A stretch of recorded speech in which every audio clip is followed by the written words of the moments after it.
नमस्कार. 8:30च्या बातमीपत्रात मी शिबानी जोशी आपलं स्वागत करते. सुरुवातीला एक नजर ठळक बातम्यांवर. लोकसभेत आज वस्तू आणि सेवा कर लागू करण्याबाबतचं घटना दुरुस्ती विधेयक मांडलं जाणार. 5 वर्षात भारत युरिया निर्यात करणाऱ्या देशांच्या यादीत स्थान मिळवेल. केंद्रीय खत आणि रसायन मंत्री अनंत कुमार यांची लोकसभेत माहिती. सह्याद्री वाहिनीतर्फे दिल्या जाणाऱ्या नवरत्न पुरस्कारांचं राज्यपालांच्या हस्ते दिमाखदार सोहळ्यात वितरण. आणि आशियाई बॅडमिंटन अजिंक्यपद स्पर्धेत सायना नेहवाल आणि पी.व्ही. सिंधू उपांत्यपूर्व फेरीत दाखल. नमस्कार. आणि आता सविस्तर वृत्त. वस्तू आणि सेवा कर म्हणजे जीएसटी लागू करण्याच्या तरतुदीबाबतचं घटना दुरुस्ती विधेयक आज संसदेत मांडण्यात येणार आहे. अनेक राज्यांची सहमती असलेल्या या विधेयकावर चर्चा करून ते मंजूर करण्यासाठी सरकारकडून विधेयक लोकसभेत मांडण्यात येईल. सोमवारपर्यंत हे विधेयक मंजूर करण्याचा सरकारचा प्रयत्न असल्यानं भाजपा आपल्या सदस्यांना व्हीप जारी करण्याची शक्यता आहे. हे विधेयक मंजूर करण्यासाठी 2/3 बहुमताची आवश्यकता आहे. 1 एप्रिल 2016 पासून ही करपद्धती लागू करण्याचा सरकारचा मानस आहे. ही करप्रणाली लागू करण्यासंदर्भात केंद्रीय अर्थमंत्री अरुण जेटली यांनी बुधवारी राज्यांच्या वित्तमंत्र्यांशी चर्चा केली होती. तामिळनाडू व्यतिरिक्त इतर राज्यांनी या विधेयकासाठी सहमती दर्शवली आहे. संसदेत 2/3 बहुमतानं विधेयक मंजूर झाल्यानंतर अर्ध्या राज्यांनी त्याला मंजुरी देणंही गरजेचं आहे. देशातल्या शेतकऱ्यांच्या समोर असलेल्या समस्या या पूर्वापार खोलवर रुजलेल्या आणि व्यापक असून त्यावर उपाययोजना करण्यासाठी एकत्रित प्रयत्नांची आवश्यकता आहे, असं मत पंतप्रधान नरेंद्र मोदी यांनी काल लोकसभेत व्यक्त केलं. शेतकऱ्यांचे प्रश्न सोडवण्यासाठी केंद्र सरकार योग्य सूचनांचं स्वागत करेल, असंही मोदी म्हणाले. आम आदमी पार्टीच्या रॅलीत एका शेतकऱ्यानं केलेल्या आत्महत्येनंतर काल या घटनेचे तीव्र पडसाद संसदेच्या दोन्ही सभागृहात उमटले होते. या घटनेच्या चौकशीचे आदेश गुन्हे अन्वेषण विभागाला दिल्याचं केंद्रीय गृहमंत्री राजनाथ सिंग यांनी काल सांगितलं. विरोधकांनी या प्रश्नावर राजकारण न करता केंद्र सरकारला सहकार्य करावं असं आवाहनही सिंग यांनी यावेळी दिलं.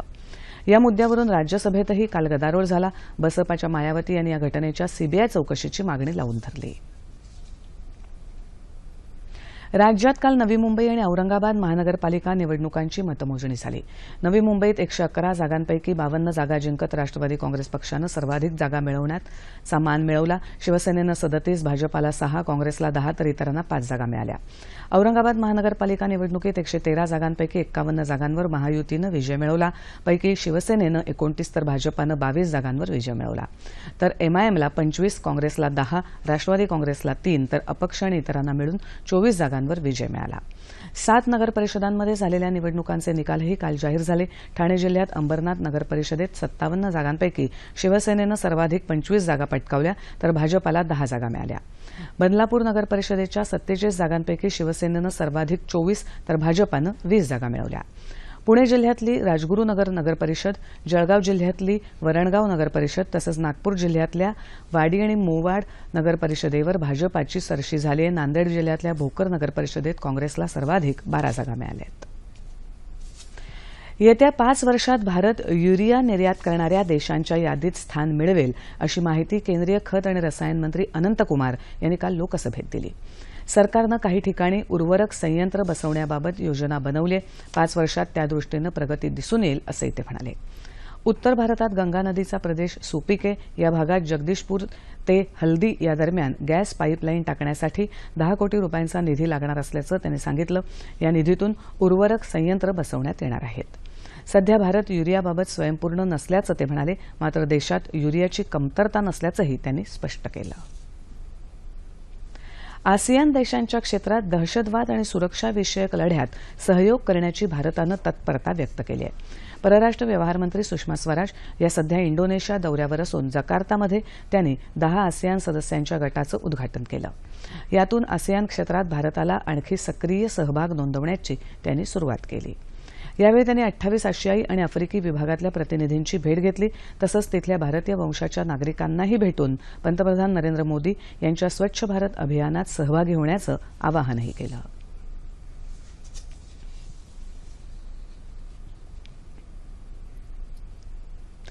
पेसा ग्रामपंचायतींना 5% थेट मुक्त निधी देण्याच्या योजनेमुळे आदिवासी बहुल गावांचा विकास गतीनं होईल, असं प्रतिपादन मुख्यमंत्री देवेंद्र फडणवीस यांनी काल पुण्यात केलं.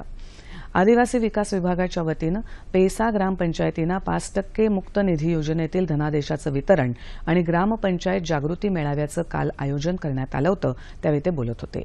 या कार्यक्रमाला आदिवासी विकास मंत्री विष्णू सावरा, पुणे जिल्ह्याचे पालकमंत्री गिरीश बापट, वित्तमंत्री सुधीर मुनगंटीवार, राज्यमंत्री राजे अमरीश मेत्राम आदी उपस्थित होते. आदिवासींच्या देशात 700 आणि राज्यात सुमारे 45 जमाती आहेत.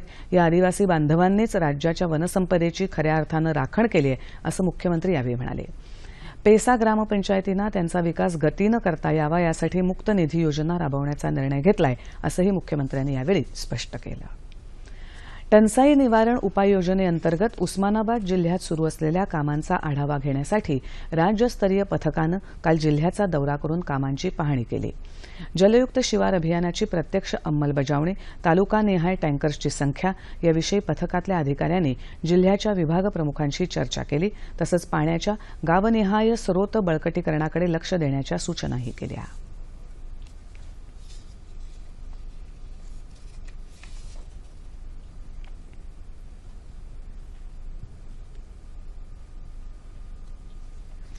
जलयुक्त शिवार अभियानासाठी मुंबईच्या श्री सिद्धिविनायक गणपती मंदिर न्यासाच्या वतीनं अध्यक्ष नरेंद्र राणे यांनी 1 कोटी रुपयांचा धनादेश काल कोल्हापूरचे जिल्हाधिकारी राजाराम माने यांच्याकडे सुपूर्द केला आहे. या अभियानासाठी मोठ्या प्रमाणात निधीची आवश्यकता असल्यानं राज्य शासनानं सिद्धिविनायक गणपती मंदिर न्यासाला मदतीचं आवाहन केलं होतं. त्याला प्रतिसाद देत न्यासानं राज्यातल्या 36 पैकी 34 जिल्ह्यांना प्रत्येकी 1 कोटी रुपये एवढं अर्थसहाय्य करण्याचा निर्णय घेतला होता. त्यानुसार कोल्हापूर जिल्ह्यासाठी काल धनादेश देण्यात आला. पाणी टंचाईवर मात करून राज्याला पाणी टंचाई मुक्त करण्यासाठी राज्य शासनानं जलयुक्त शिवार अभियानाअंतर्गत दरवर्षी 5000 गावं पाणी टंचाई मुक्त करण्याचा निर्णय घेतला आहे.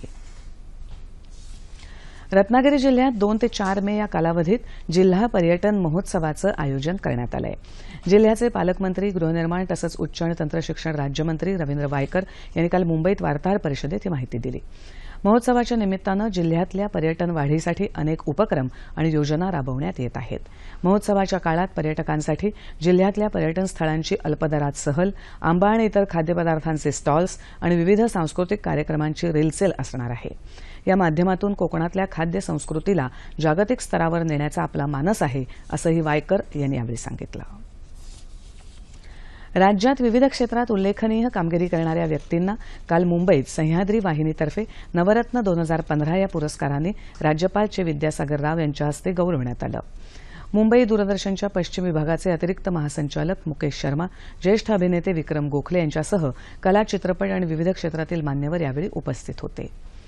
जी.आर. कामत यांना यंदाचा जीवनरत्न, उषा मंगेशकर यांना स्वररत्न, सदानंद मोरे यांना साहित्यरत्न, लोकसाहित्याच्या अभ्यासक तारा भवाळकर यांना रत्न शारदा, पत्रकार सुरेश द्वादशीवार यांना रत्न दर्पण, दिग्दर्शक महेश कोठारे यांना चित्ररत्न असे अनेक पुरस्कार यावेळी प्रदान करण्यात आले. सन्मानचिन्ह आणि प्रमाणपत्र असं या पुरस्कारांचं स्वरूप आहे. यावेळी राज्यपाल चे विद्यासागर राव यांनी आपलं मनोगत व्यक्त केलं. तसंच या पुरस्कारांचं आणि पुरस्कार विजेत्यांचंही कौतुक केलं. महिलांमध्ये आत्मविश्वास निर्माण झाला तर त्या पुढाकार घेऊन चमत्कार घडवू शकतात. उस्मानाबाद जिल्ह्यातल्या धारूर गावातल्या महिला बचत गटांकडे पाहिलं तर हे लक्षात येतं. इथल्या बचत गटांनी वेगवेगळे व्यवसाय सुरू केलेत आणि स्वतःबरोबर गावाचाही विकास साधला आहे.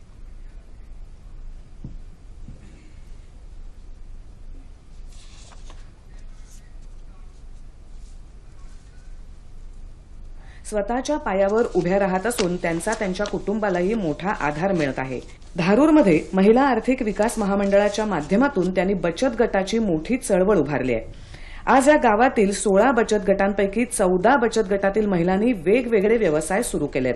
यामध्ये दूध संकलन, स्वस्त धान्य दुकान, किराणा दुकान, अत्याधुनिक कपडे वॉशिंग मशीन यंत्र असे अनेक छोटे मोठे व्यवसाय गावात केले जातात. तुळजाभवानी बचत गटाच्या महिलांनी कपडे धुण्याचं मोठं यंत्र विकत घेतलंय आणि आज त्या गावातले कपडे आधुनिक पद्धतीनं धुवून देत असतात. कधीकधी चुलीपुरत्या मर्यादित असलेल्या धारूरमधल्या या महिला बचत गटाच्या माध्यमातून जागरूक झाल्यात. वेळोवेळी होणाऱ्या ग्रामसभेत त्यांचा सक्रिय सहभाग असतो. म्हणूनच या गावातील अवैध दारू त्या बंद करू शकल्या आहेत. गेल्या 2 वर्षापासून या गावात दारू विक्री होत नाही. तसंच या गावात कर्ज फेडीचंही प्रमाण चांगलं आहे. त्यामुळे आता महिला आर्थिक विकास महामंडळ या गावात कर्ज प्रकरणं तत्काळ निकाली काढते आणि त्यामुळे आणखी उत्साहाने या महिला कामाला लागतात. खऱ्या अर्थाने या गावातील महिला एकजूट होऊन आपली आर्थिक उन्नती करतायत. ज्या महिलांना आपली आर्थिक उन्नती करायची त्या महिलांनी या गावाला एकदा तरी भेट द्यायला हवी.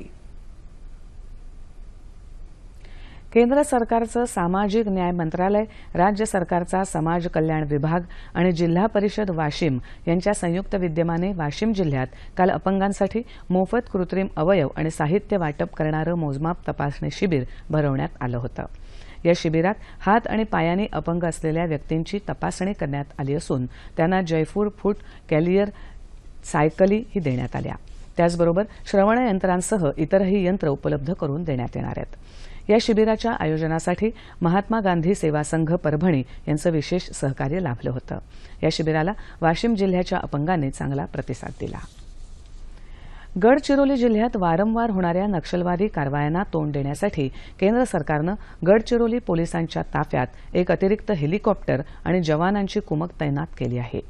नक्षलवाद्यांच्या हालचालींवर लक्ष ठेवणं, आपत्कालीन परिस्थितीत हवेतून गोळीबार करणं, नक्षलवाद्यांना पळवून लावणं तसंच जवानांना त्वरित घटनास्थळी पोहोचवणं या कामी हेलिकॉप्टर सेवेची मोठी मदत होईल असं गडचिरोलीचे पोलीस अधीक्षक संदीप पाटील यांनी सांगितलं.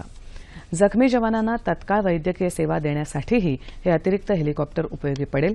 तसंच अतिरिक्त जवानांमुळे गडचिरोलीच्या पोलिसांचा आत्मविश्वास दुणावेल असंही पाटील यावेळी म्हणाले. सामाजिक विकास, क्रीडा आणि चारित्र्याच्या जडणघडणीमध्ये तरुणांच्या सक्रिय सहभागाची देशाला गरज आहे असं प्रतिपादन राज्यपाल चे विद्यासागर राव यांनी केलं आहे. मुंबईत राजभवन इथे राज्य भारत स्काउट आणि गाईडच्या पुरस्कारांचं काल राज्यपालांच्या हस्ते वितरण झालं त्यावेळी ते बोलत होते. स्काउट आणि गाईडतर्फे राज्यात स्वच्छ भारत आणि तंबाखू विरोधी अभियान राबवलं जात असून स्काउट गाईड्सनं जम्मू काश्मीरमध्ये पूर परिस्थितीनंतर मदत कार्यात देखील सहभाग घेतला असल्याची माहिती राज्य स्काउट गाईड्सचे मुख्य आयुक्त BY नगराळे यांनी दिली. Asia Pacific adult leaders achievement award 2013, Lakshmi Mujumdar award 2013 आणि प्रमाणपत्रांचं यावेळी वितरण करण्यात आलं.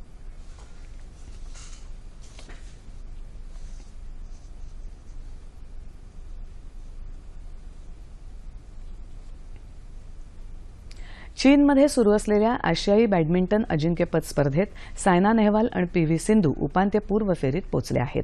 परुपल्ली कश्यपचं आव्हान मात्र उपांत्यपूर्व फेरीतच संपुष्टात आलं. पहिल्या 2 फेऱ्यांमध्ये पुढे चाल मिळालेल्या सायनानं महिला एकेरीच्या तिसऱ्या म्हणजे उपांत्यपूर्व फेरीत जपानच्या नोझोमी ओकुहिरा हिचा पराभव केला. उपांत्यपूर्व फेरीत तिची गाठ चीन तैपैच्या 5व्या मानांकित झू यिंग ताई हिच्याशी पडणार आहे. 8वी मानांकित सिंधू उपांत्यपूर्व फेरीत चीनची अग्रमानांकित ली जुरई बरोबर लढेल. पुरुषांच्या उपांत्यपूर्व फेरीत कश्यप चीनच्या झेंग मिंग बँगकडून 23-21, 17-21, 8-21 असा पराभूत झाला. हवामान. येत्या 24 तासात मध्य महाराष्ट्र आणि मराठवाड्यात तुरळक ठिकाणी पाऊस पडण्याची तसंच उर्वरित राज्यात हवामान कोरडं राहण्याची शक्यता हवामान खात्यानं वर्तवली आहे. ठळक बातम्या पुन्हा एकदा. लोकसभेत आज वस्तू आणि सेवा कर लागू करण्याबाबतचं घटना दुरुस्ती विधेयक मांडलं जाणार. 5 वर्षात भारत युरिया निर्यात करणाऱ्या देशांच्या यादीत स्थान मिळवेल. केंद्रीय खत रसायन मंत्री अनंतकुमार यांची लोकसभेत माहिती. सह्याद्री वाहिनीतर्फे दिल्या जाणाऱ्या नवरत्न पुरस्कारांचं राज्यपालांच्या हस्ते दिमागदार सोहळ्यात वितरण. आणि आशियाई बॅडमिंटन अजिंक्यपद स्पर्धेत सायना नेहवाल आणि PV सिंधू उपांत्यपूर्व फेरीत दाखल. याबरोबरच हे बातमीपत्र संपलं. पुन्हा भेटूया दुपारी 2:30 वाजता सह्याद्री वाहिनीवर. नमस्कार.